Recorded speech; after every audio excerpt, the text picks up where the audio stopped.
Hello again, everyone. This is Chris Arnold. I'm a priest here in the Episcopal Church in the Diocese of Fond du Lac in northeast Wisconsin. And this is the second video looking through Benedictine Daily Prayer, a short breviary, which is produced by the monks of St. John's Abbey in Collegeville, Minnesota. So this is the second video. In the first one, we talked about kind of the general concept of what a breviary is, what it's for, and we took a look at two sections: the ordinary, which is right in the middle of the book, and it's the kind of basic framework for the offices. We also took a look at the weekly psalter, which contains the 4-week cycle. It's kind of 2 weeks that are 4 weeks. We'll explain that some other time. For the Psalms and some of the readings and hymns that are said on each day of the week over a 2-week cycle, that then kind of repeats with some alterations to make it 4 weeks. Anyway, what we're going to do today is take a look at just the major sections of this book. And what you find as you go through, it's 2,030 or so pages long. So what are the different sections of the book?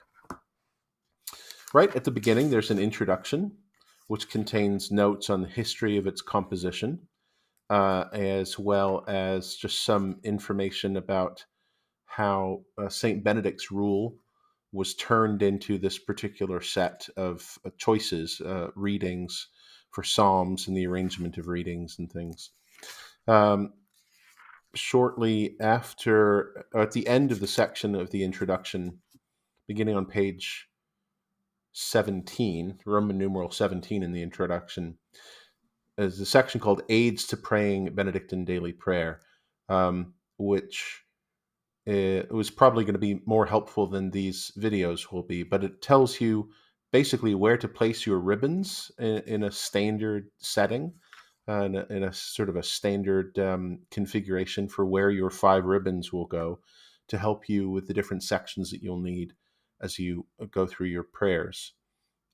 Basically, I will tell you the same things as we go. I already said in the first video that your blue ribbon will nearly always be in the section called the Ordinary of the Liturgy of the Hours, which begins on page 807.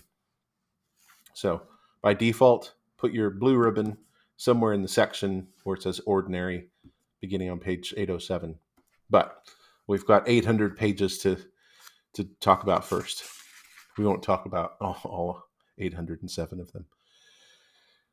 This chart on page 20 in the introduction is handy as well because it lets you know the week numbers of the year in ordinary time, and what those correspond to. This is 2023 when I'm recording this, and today actually is September the 3rd. Today, as I'm recording, is Sunday, September 3rd.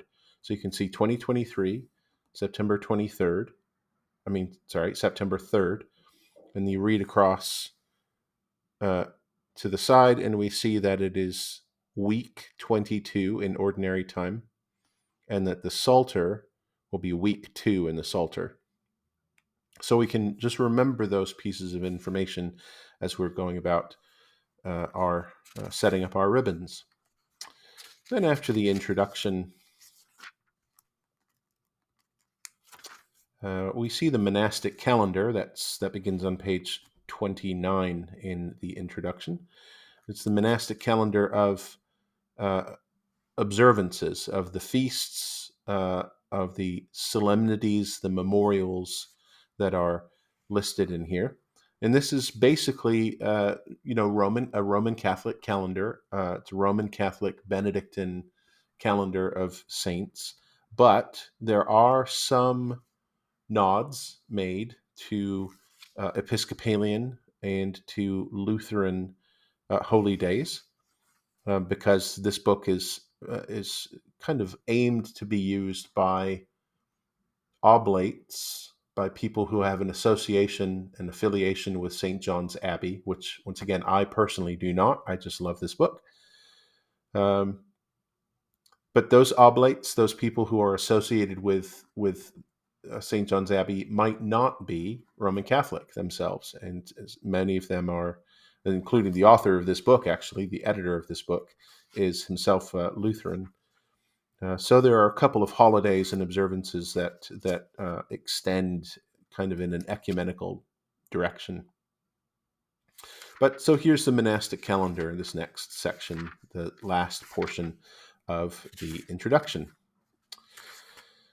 Then, beginning on page 1 of the thing itself, of the breviary itself, we have Sunday and weekday readings for use at vigils.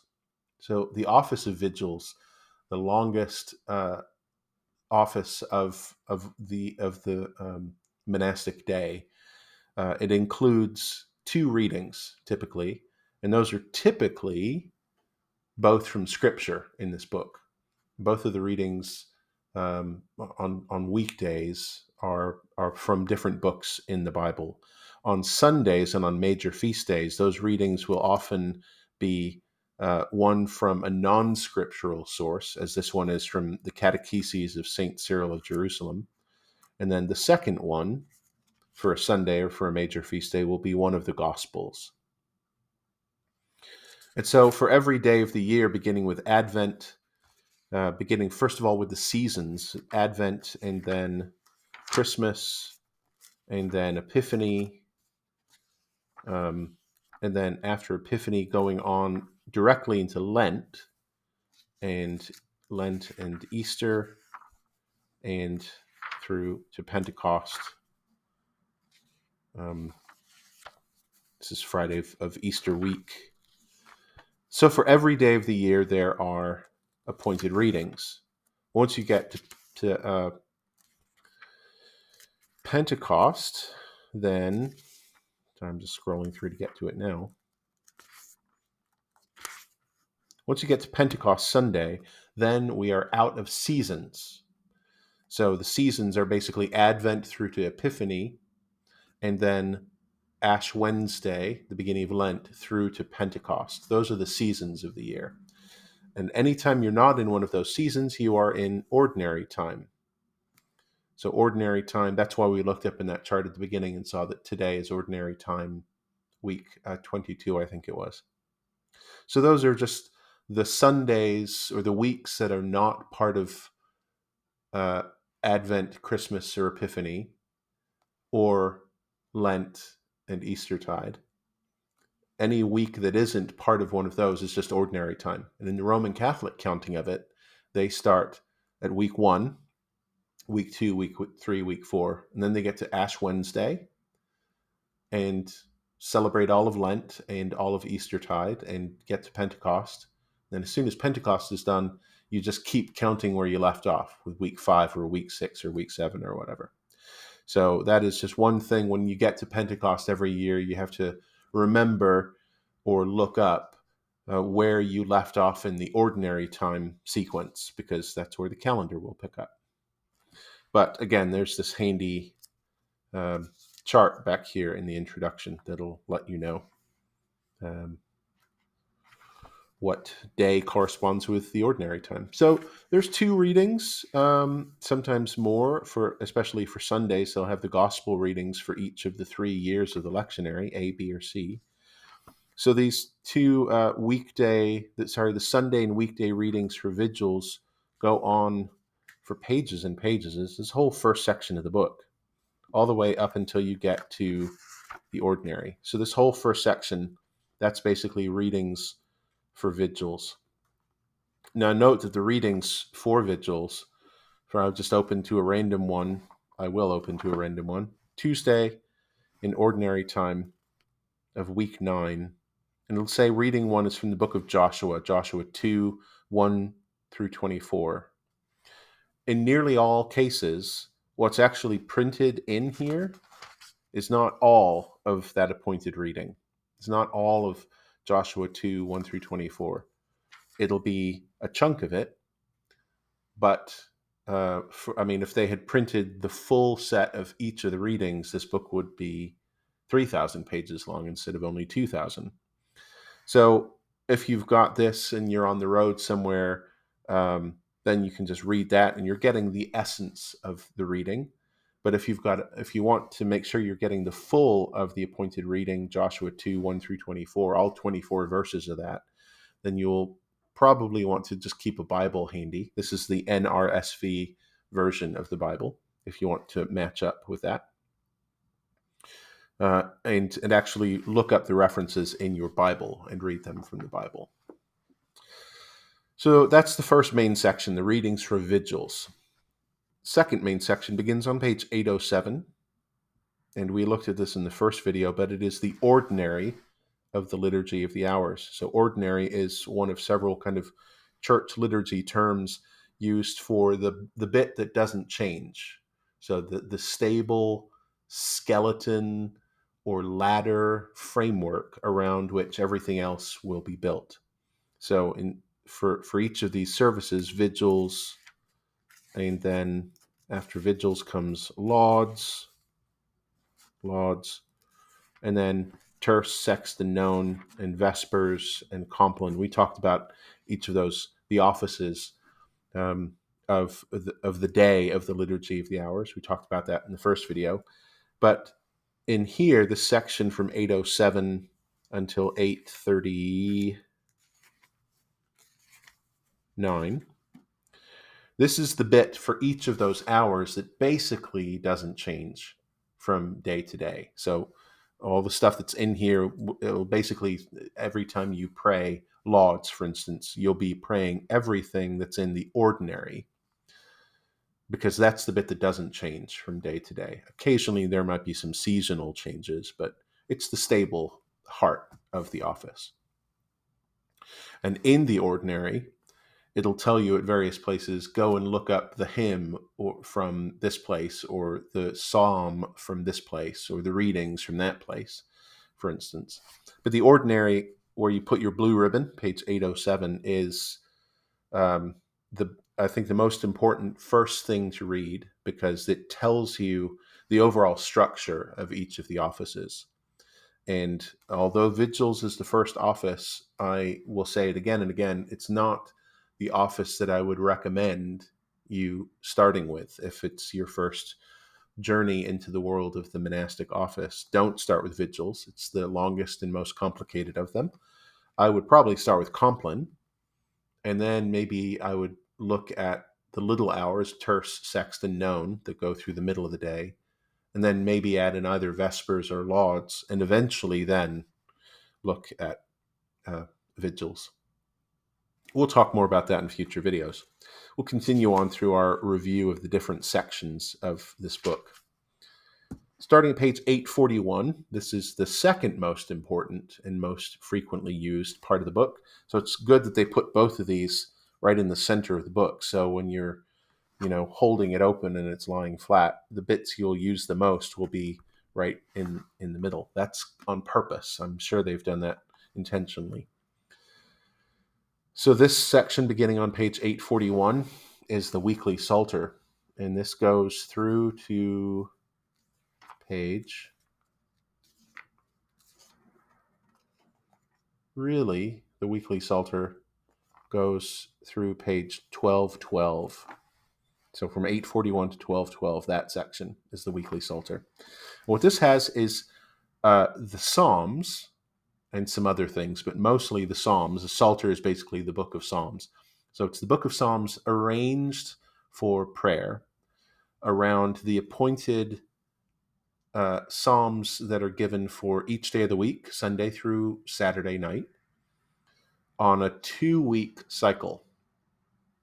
But as you can see, it's weeks 1 and 3, and then later on there's weeks 2 and 4. Weeks 2 and 4. So they've arranged the Psalms on a 2-week cycle, but some of the other things that are in here, particularly the Magnificat antiphons, the litany, the readings, those are on a 4-week cycle. So if we looked it up before, and I think this is week 2, right? So we would look up, today is Sunday in week 2. So we would go to vigils or lauds or terce or sext or none or whatever of week 2 Sunday, and it'll give us the appointed readings, the appointed psalms with their antiphons. We'll talk about these elements when we actually look at one of the offices in detail. It'll also give us the short readings, hymns, and prayers, intercessory prayers of the people for each day of the week. So for the most part, we'll be flipping back and forth between the ordinary and the weekly psalter for the day of the week, for the particular week in our 4-week cycle. So that's the next major chunk, is the weekly psalter. You use that a lot. Following the weekly psalter, you see the festival psalter and a series of commons. So the festival psalter begins on page 1213, the festival psalter. These are used for feasts. Festival is related to the word feast. And so for major feasts in the church year, you find those on the calendar at the beginning of the book. We'll also see them at the back in the actual calendar of what they call the Proper of Saints. It'll tell you at certain points, the Psalms today are from the festival psalter, and it'll give you the page number as well. So for certain major days in the church's prayer, we don't use the appointed weekday psalter for Thursday or for Tuesday or whatever it is. You'll be using the festival psalter because it's a feast day, and that feast day might float around on, some years a particular feast might fall on a Tuesday. Some years it might fall on a Thursday. The calendar is like that. But it'll always tell you use the festival psalter, and this is where it is, page 1212. So it's just appointed psalms and just psalms appointed for feasts. Right after that, on page 1237 and going through to page, we'll talk about the Office of the Dead separately. Beginning on page 1237 and going through to page 1284 or thereabouts, 1283, here's a section called the Commons. So commons are portions of the office that are common, that are kind of frequently reused elements of the offices that are shared by multiple feasts or holy days. And there are several of those. The first one is the common for feasts of the Blessed Virgin Mary. So Blessed Virgin Mary has several feast days throughout the year, but all of those will eventually use some of the stuff from here, the common of the Feast of the Blessed Virgin Mary. And instead of just duplicating those same materials every time there's a Feast of the Blessed Virgin Mary, they just say, take the invitatory from the common or hymn from the common. And what that means is you go and find it in the common for Feast of the Blessed Virgin Mary. And it's just like a library of frequently reused elements. So that's what a common is. And there are several commons in here. The Feast of the Blessed Virgin Mary, obviously for Marian feasts. There's then also a common for feasts of apostles, which you will reference whenever there's a feast of one of the apostles. There's one for feasts of martyrs, which we'll use whenever there's a feast of a martyr. There's feasts of holy men and women, which we'll use basically for everyone else, for abbots, for what used to be called holy virgins, for women who are holy, nuns, for deacons, presbyters, bishops, and popes, for monastics, for doctors of the church, for any other saint. It's going to come from the feasts of holy men and women. So those are the commons. Then after that, page 1285 is the Office for the Dead, which is a set of special materials for praying the office, praying the Liturgy of the Hours for the dead. So I do, for instance, on the day whenever I'm performing a burial or a funeral service, I pray the office of the dead that day, all the way through the day, for the repose of the soul of the person whose burial service I'm providing, or the anniversary of the day of death of someone particularly near and dear to me. Or simply, in some communities, some people choose to do this, the office of the dead, on a regular, once a month, the first open weekday of the month or something like that, just on behalf of the faithful departed who continue to rely on our prayers for their well-being and to honor and remember and care for them. So that's just, again, a set of all the same materials that you'll find in the weekly psalter or in the commons.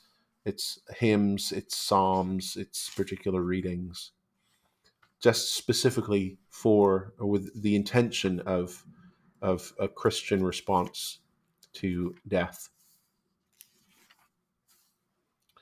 After the office of the dead, there is the proper of seasons.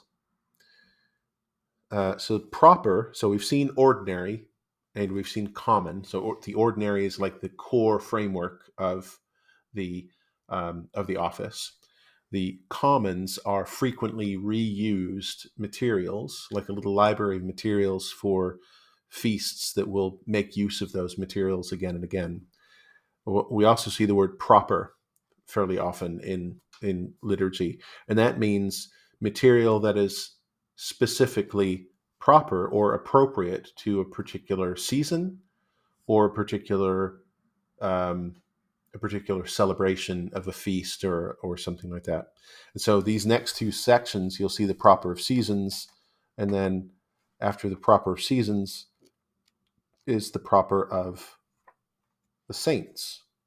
So these are specific materials for the seasons of the church year and then for the saints and major holidays of the church year. And those are both propers.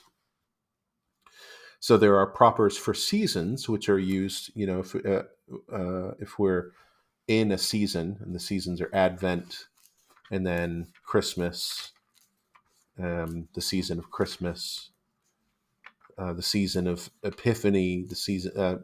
This also includes major stable feast days within the church year as well. So January 1st is, in this calendar, the Solemnity of Mary, Mother of God. And then the seasons of Lent and Holy Week, Palm Sunday and Good Friday, Easter. So specific variations in the core of the office that are used in particular seasons. So instead of using a particular hymn, that you might use on a Monday regularly throughout the year in the weekly psalter, here in the season of Easter, in the octave of Easter, you're going to sing this hymn instead of the one that's in the weekly psalter, because this is proper. Whatever is more specific to today is what gets used. So if there's one proper for the day, for today, whatever day that year that is in the calendar, you use that. And if there isn't one specific for today, then you look for the season. And if there isn't one specific for the season, then you just use the default one, which is in the weekly psalter. So part of the trick of learning how to use these ribbons and the format of this is looking at, you have to look up the feast day, you have to look up the season, you have to look up the week of the cycle, and then you need to look up the day of the week. And that becomes second nature pretty quickly, but it's not at first. So be patient with yourself. Please be patient. So the proper of seasons goes all the way through until the end of Eastertide, the Ascension of our Lord, and then Pentecost, and then is there Trinity in here as well? Yes, the Sunday after Pentecost is always the Feast of the Most Holy Trinity, and they probably have one or two other. Yeah, Corpus Christi, the Most Sacred Heart of Jesus are listed in the proper of seasons. And again, this is all lining up with what we find in the monastic calendar. So as we enter the seasons or particular feast days of the year, we can follow along the calendar and say, we're, today is Sacred Heart. So I'll go look that up. There's an index, a little warning in the back, or if it's helpful. Is there an index of... Forgive me, I lied to you. I thought there was an index of observances. That's a different book. Sorry. There isn't an index of particular feast days. So sometimes you might need to hunt around in the proper seasons, or the next section we'll look at, which is the proper of saints. So, of course, throughout the church year, there is a fairly large number of saints' days in different ranks. We'll say more about the ranks of these feast days when we actually look at a video in the future where we weave the saints into our prayer. But the proper of saints includes material for specific feast days for particular saints. And these are feasts, they are solemnities, which rank more highly than feasts, and then there are memorials and optional memorials.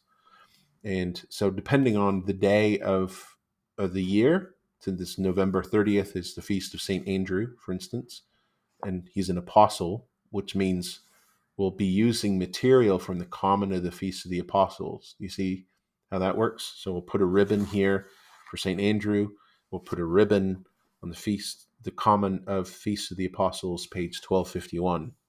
And so I'll pop that over there. And that'll be useful because this indicates that we'll be flipping back and forth between one and the other. So it's got some materials for each of these feasts, and for some of the kind of lesser known ones, or for instance, Paul Miki and his companions, martyrs. It doesn't actually tell you anything proper to this feast.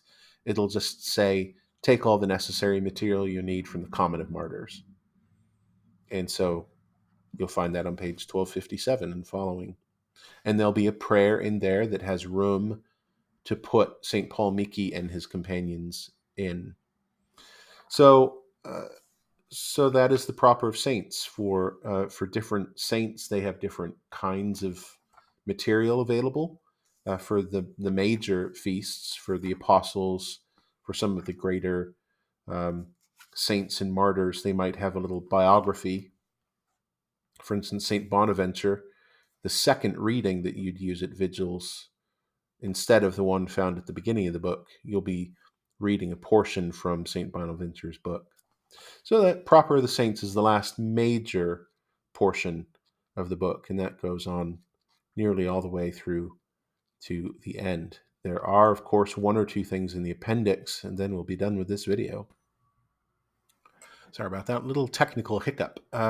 We're just wrapping up the Proper of the Saints, and then here in the appendix, the very last portion of the book, is the appendix, a selection of just some Benedictine prayers that aren't part of the office, but you can pray them when you want. The Litany of Saints, a Litany of Saint Benedict, and then several prayers, Benedictine prayers, prayer for a happy death, which is a traditional Benedictine prayer, and several prayers in honor of Saint Benedict, as well as an annual renewal of oblation for those who are oblates of Benedictine community. You can make that prayer. So that is, those are the major portions of Benedictine daily prayer. I think next time we will maybe actually take a look at some of the offices. Maybe we'll start with Compline. Maybe we'll look at Vespers and Lauds. I don't know. That's the plan. I'm making this up as I go along. I think you can tell. All right. That's all. Thank you for joining me for this second episode of these videos, taking a look at Benedictine daily prayer. May God bless you and lead you deeper into his love. All right. Bye for now.